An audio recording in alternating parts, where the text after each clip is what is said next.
Imagine the most painful thing in life. And now multiply that by 5.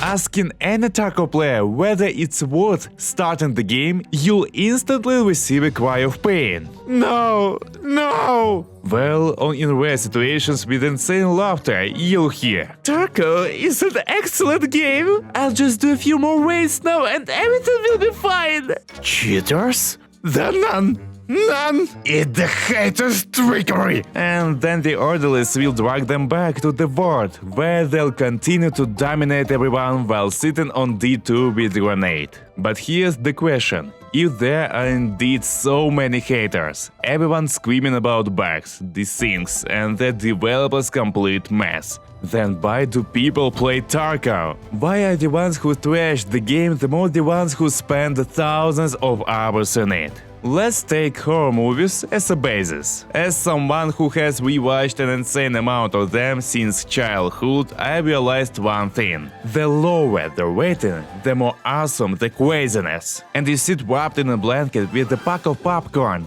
watching as one person's face is stitched to another butt. We all watched something like this in childhood, right? So is trash. Many condemn it, but many also feed on this content themselves. Why? Because it evokes emotions. The entire escape from Tarkov is built precisely on creating the most unpleasant situations, which in addition to burning your backside also make you disgusted with the fact of spending time in such a format.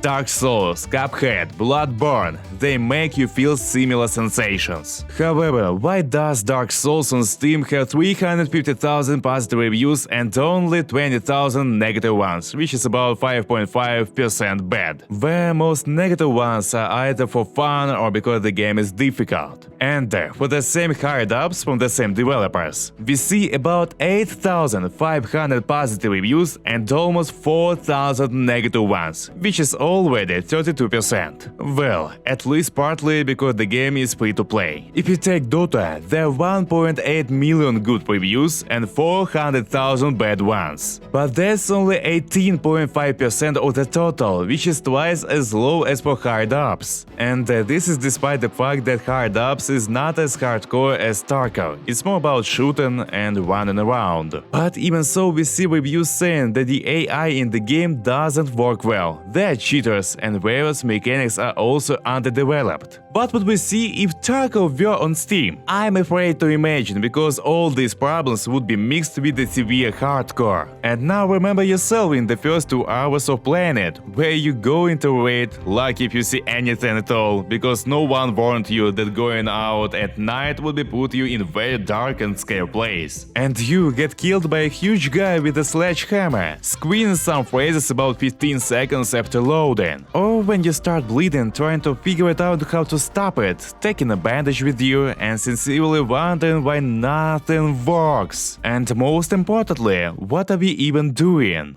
What's the point of going into raids? Even the quests are written in such a way that you need to find something, God knows what. And the location map needs to be purchased from the therapist, and this map won't show you what exactly you need to find and where. Hey you, yes, you. Who am I? Have you heard where the best Tarkov guides are? Damn it, Dima, cut it out with this crap! By clicking the subscribe button, you'll find plenty of guides. Dima, stop it! Enough! Videos on various topics. Enough! Analysis of all the game mechanics and even news content. Subscribe.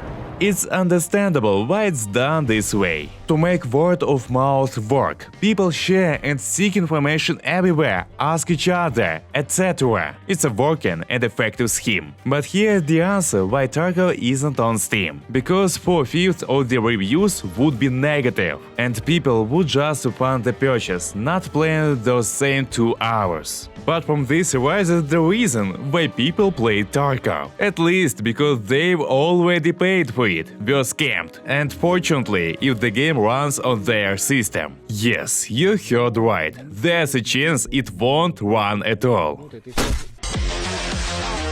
Honestly, I can't understand anything. Technical condition requires effort, money, Fighting cheaters is eternal. But information regarding the minimum requirements for your hardware on the website hasn't been updated since 2021. Oh, come on, write in the comments how many FPS you get on Streets of Tarkov on your PC. Saying that the information is outdated is putting it extremely mildly. So please, developer, update this. I am tired of explaining to guys in chat why they bought the game, their components meet the minimum requirements and the screen turns blue every time they go into a raid. What the hell, is an AMD Athlon? Phenom 2? But I simply regret about the money spent the only reason why people continue to play this? No. There are also streamers and bloggers who have already learned to play in after about 100,000 hours and show masterclasses, motivating the newbie who then goes to get stomped everywhere for the next hour.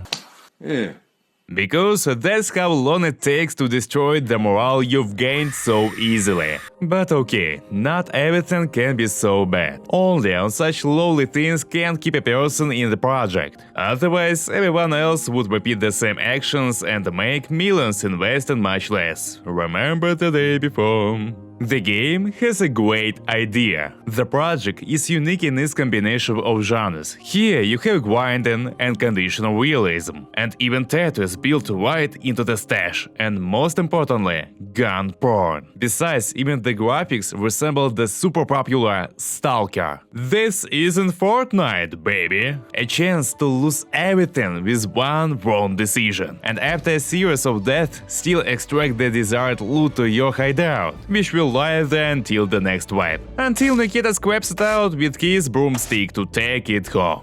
A common phrase I hear is, the idea is amazing, the implementation is crap. And a lot makes you believe it. I enjoy playing it. I love defeating opponents, collecting cool guns, and surviving raids with a lot of loot. But I hate dying from buggy sound, dissings or cheaters. For someone who just bought the game, it's difficult to understand how it works overall. And for those who have played it, there's only the realization that their death was caused by the game itself, not their actions. Which, by the way, didn't matter much. And then there comes a moment when if you're tired of CSGO, you can go to Valorant. If you're tired of Dota, then to LoL. If you're tired of World of Tanks, War Thunder. But here, there's nowhere to go. There simply is no alternative, which the developer may not take advantage of. Well, yes, of course. But thanks to which the project survives. I sincerely hope that sooner or later all these problems will be minimized. Otherwise, there's a chance that someone else will eventually create an alternative, and then there will be very little time left to clean up the mess. And our main question: is it worth